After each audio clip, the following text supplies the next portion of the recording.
Thank you for joining us if you're watching at home from ABS-CBN Sports and Action. Kayo po'y nakatutok sa 2016 National Basketball Training Center NBTC Finals Division 1. It is the champion of the NCAA against the champion of the UAAP. Of course, a 7-time reigning champions of the NCAA, the Beda Red Cups, against the newly crowned UAAP Junior Champions, the National University Bullpups. At magandang bakbakan to. We expect a good one. Andre Felix, Mikey Reyes, and at courtside is Siege Tantenko. Mikey, when you used to play for De La Salle, Green Hills, you made it to the finals, correct? No? In the NBTC? You're trying to Oh, we made it into the Final Four. The Final Four, right? Yeah, for the semis. For like the first time in, I think, 8 years or 9 years. And that was also the first time that Beda didn't make it into the Final Four. So it was us against Beda. Yes. For that last spot in the semis, and luckily naman we got that. We entered the semis naman dun sa NCAA. That was the year that you... I was also... That was after I was part of the NBTC. Because NBTC was... I was part of the NBTC during the summer. Okay. And that was before the NCAA. So it really helped me grow as a player and really prepared me for the season ahead. Dito iba eh. This is after. So nag-iba na. My time, it was more of preparation for your league. Ngayon, ang ginagawa nila is it's a culmination of the year that just passed. Let's take a look at nice pass by Atienza inside. Binitbit pa, binomba pa ni Amsali. Amsali now has 4, is perfect from the field. 2 of 2. Humihingi ng pick. Ganda naman. Ganda ng ball movement itong Red Cups, pero patay ang butike as what people would say. Alam mo naman na, di ba, yung pag sa tumama yung bola sa gilid ng backboard, that is. Gilid. Ngayon naman, balikan natin si Siege Tantenko na may update about the Season 91 NCAA Finals MVP, Evan Nele. Siege? Yes, Andre, it may be surprising, but Evanella says his biggest takeaway from the NBTC is, I'm not really that good yet. He says every opponent presents a unique challenge, which is why there can be no room for complacency. Excited na nga siya for today's match, especially at the prospect of going up against Justin Baltazar, who is, according to Slam Magazine, the most college-ready prospect in the UAAP Juniors right now. So to beat NU for Beda's last game of the school year would be the best investment towards the AP that they're really excited to go after. Andre, Mikey? Thank you, Siege. As we take a look at that basket by Joshua Tagala. Of course, Evan Nele, earlier we were talking to him, Mikey. Evan Nele played 3 games in the NBTC in this tournament the past few days. He was averaging 12 points per ball game para sa Beda Red Cups. I really had a good conversation with this point guard, and as you know, I have a soft heart for point guards. Talagang sila yung inaalam ko. Being a point guard myself, I want to know their mindset. And I really like how this guy thinks. He is very humble. Even though he won the Finals MVP, he knows he has a long way to go. Did you know that he was actually in question pa kung papasok siya sa lineup itong season na to? Even I confirmed from Coach JB Season. Ano pa siya? Siya yung huling pasok sa lineup. So summer na, hindi pa sure. Siya yung last minute. And he was, Coach Manu Inigo was also telling me, the assistant coach of the Red Cups, na he wasn't really a main man during the eliminations. Pero talagang pumutok siya nung finals. He was ready to play. He came from the Team B program of Beda. At gusto ko talaga yung hard work na pinapakita. And again, kahit NCAA MVP, Finals MVP na siya, as you can see, hindi pa rin siya complacent sa mga nagagawa niya itong past season. Jeremy Mahina was called for moving screen, an offensive foul. So balik ang bola dito sa NU. Na ibaba ng Beda ang kalamangan sa 4. Almost 3 minutes gone by here in the second quarter. NU wants to go at the low block, but there will be a holding foul as called by our official. Buwang itatawag dito kay Adi Velasquez. Grade 10 student. He went to Don Bosco, Pampanga for grade school. And you go into that mismatch down low. Benano had a big height advantage.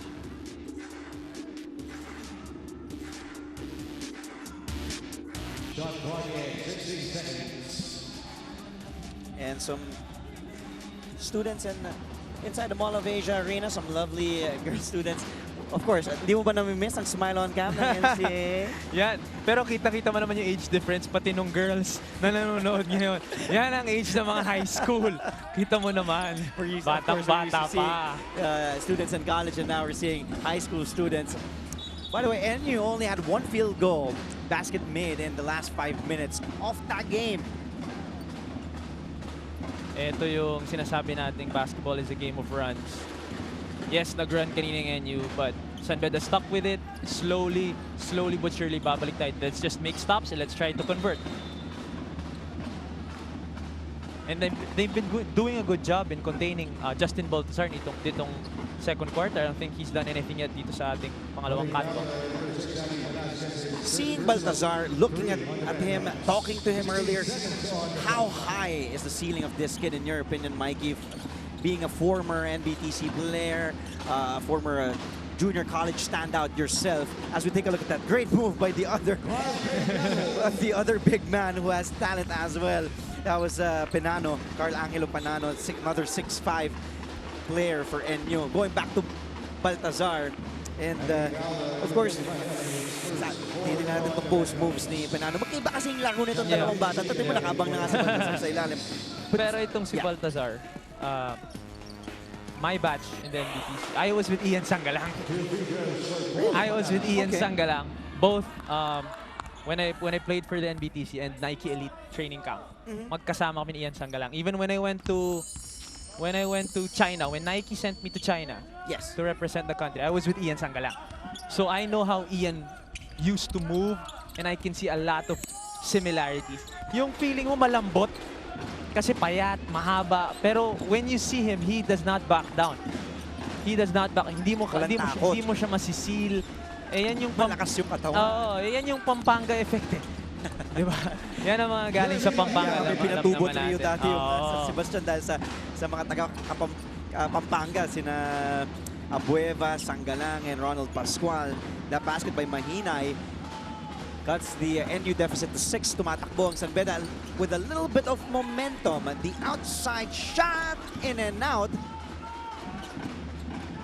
NU on the run, but nakikita ni Koyoka, parang he doesn't have the numbers, but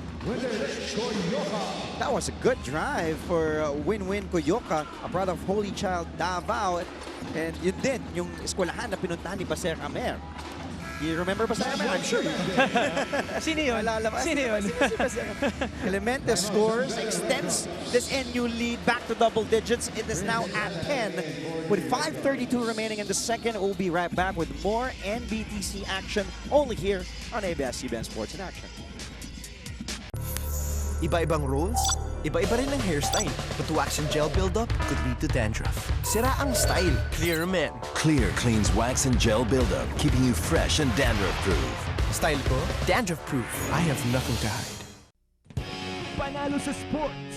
Panalo sa laban ng buhay. Every race, kailangan pahalagahan. Sinabi ko sa sarili ko, kaya ko to. Hindi pa huli ang lahat. Hanggat buhay yung tao, may pag-asa. Ito ang Sports View, mga kwento ng inspirasyon. Dayan Castillo po, mag-aalis sa inyo ng mga kwento ng pag-asa sa larangan ng sport. Dito, kayo ang panalo. Sports U, Sunday, 6 p.m. sa ABS-CBN Sports and Action, Channel 23. King Arthur Villanueva. Milan El Metodico Melindo. Sa pinakamatinding resback ng kanilang karera, Pinoy Pride 34. Saturday, 12 noon sa ABS-CBN Sports and Action.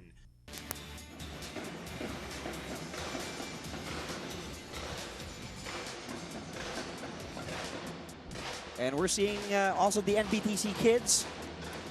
Produkto din ng NBTC, of course, participants as well from different schools. Of course, it's very nice for them also to visit Manila. Magsama-sama sila from different provinces, and medyo nagiging barkada na nga sila. So talagang marami kang makukuha dito sa NBTC na hindi lang laro ang affected sa'yo, kundi di ba, matututo ka makisama sa mga makihalubilo sa mga kapwa mong Pinoy, di ba? Iba-ibang tao naranasan nila dito sa week na to. NU on an 8-2 run at the last a minute and a half, by the way. At the line now is Albert Bordeos, and Alberto Bordeos Jr. is his full name, from San Beda College in Rizal. Grade 10, listed at 5'10". And you were saying, Mikey, yung mga produkto ng probinsya, syempre, yung mga natutuhan na nakarating dito sa Mall of Asia Arena. Yesterday, we were covering schools, players from Lucena, from Isabela, Our Lady of Pilar College. We even have players from Linao National High School in Ormoc, Leyte. Yung hirap pa nga mag-Tagalog. Tapos, kuya, tuwa po ako dito. They're really happy. It's a privilege for them to be here, to see Kiefer yesterday as the coach of the one squad, and si Mike Tolomia naman sa kabila, and of course Russell Escoto, the assistant coach. Mga produkto din ng NBTC, malaking bagay. I'm sure kanina nung nakita ka din, Mikey. Oh, hindi naman. They're like, sino yan? No. Sino yan? But at least... Ano yan? Ang analyst ba? No. Pero it's very nice of them din. Siyempre, for them, yan yung mga idol nila. Nakikita na nila sa TV yan eh. And they never knew that they could actually meet them through basketball. Yes. So, ako, being a player, coming from Lasal Green Hills, coming from Manila, tubong Manila ako kasi Ateneo ko and then Lasal. Yes. Minsan, competitively, tinitignan mo lang yung kalaban ko. Ako, tinitignan ko yung kalaban ko sa Ateneo. Tinitignan ko yung kalaban ko sa San Beda. Siyempre, as a player, trying to enter the college level, tinitignan mo yung mga matchup mo eh, na makakalaban mo for spots for those college spots. Biglang, magugulat ka, may galing probinsya na hindi ko naman na-scout to. Hindi na tayo lumayo. Giovanni Halalon. Giovanni? Diba? Coming from... He was an unknown. He was unknown. Yes. He was unknown. And out of nowhere, suddenly there's a bus driver that came out of nowhere na kaming lahat na point guard. Okay, meron pa palang iba. At nagkwento pa ni Giovanni Halalon, I hope that the bus driver is listening as we take a look at this game. Nababa na sa tatlong kalamangan. Sinusubok pa rin sa loob ni Penano. This is the height of NU. Sarip wasn't able to convert. Again, Halalon, when he first went to Arellano, he wasn't accepted. Hindi pa siya kinuha. He was rejected to play for that team. He went to Arellano. He got rejected. He went to UE. He got rejected. He went to NU. He got rejected. And then finally, he played for informatics. He played for informatics. He killed everyone in the league they played in, and he proved he dominated that league. He dominated the league. And then finally, Coach Coy Banal took him in with Arellano. And again, hindi pa lumabas yung laro niya. Lumabas talaga kay Coach Jerry Codinera. Talagang nilabas ni Coach Jerry yung laro ni Giovanni. So yun yung mga sinasabi nating sometimes kung galing ka sa province, innocent climb yan eh. You're gonna go to Manila without expectations. You just have dreams and you're just gonna work your puwet off, and then you're just gonna try until you succeed. And they see these people do it. They see these players do it, and I think that really inspires them. Din. Ayan, Papa Vilona and of course Alejandro from NU. From NU. Yan yung mga pinapanood ngayon ng NU Bullpops. Then I want to be like them. Yes. I want to play for Coach Eric. I want to enter the UAAP. So I want to be champions as well. So yan, of course, yung mga motivation ng mga high school players na importante para tuloy-tuloy silang magtrabaho. Manalang was able to split his charities, and Penano, misses that time, nakuha na naman ni Penano, tumatakbo si Manalang. Manalang, umatake. Manalang, sabi niya, umikot, pumasa, and it resulted to a good position. Akala mo, magiging turnover. It was Manalang to Muhammad Sarip on that occasion. But I really like the aggressiveness of these high school players. Talagang palaban sila. Alam nila na kailangan nilang dalhin yung A-game nila. And NU again, with a run of their own, like we were saying, game of runs. NU, San Beda, and now NU again trying to fight back. Under 3 minutes to play here in the first half. NU has been on top ever since we started this game. Lamang sila ng 8. Double dribbling violation ang itatawag kay Muhammad Sarip. Games like this is where San Beda will learn how to be patient with their offense. They should just stick to the game plan, stick to the system, gawin nyo lang ng gawin yung sinasabi ng coaches and slowly makakabalik at makakabalik kayo. Kanina, nakabalik naman sila. They were only down 4 because they relaxed. Diba? They composed themselves and now, again, they really have to do that if they want to get back in this game. Masyadong malakas, di nagkasundo. Itong si Tagala at si Bordeos. I've had a lot of games like this, struggling, parang walang nangyayari, nahihirapan kayo. But then, when you look at the scoreboard, you're only down 8. So I think it's important for them to just keep working, keep trying to get this lead down. Manalang just really has that move. Ala Mikey Reyes din yung galaw, no? Giginamitan ng katawan. Bumanda pa. And 9 of the 10 players used by Coach Jeff Napa already have scored in this game. And that's what Jeff Napa was telling us kanina. Yes, they have star players in John Lloyd Clemente and Justin Baltazar. Pero everyone is ready to contribute for this team. Kaya nga naman, Justin Baltazar right now, tinitignan ko siya, relax na relax siya sa bench. But they're up by 10. So it will be important for them to rest these star players para pagdating ng fourth quarter, sila naman.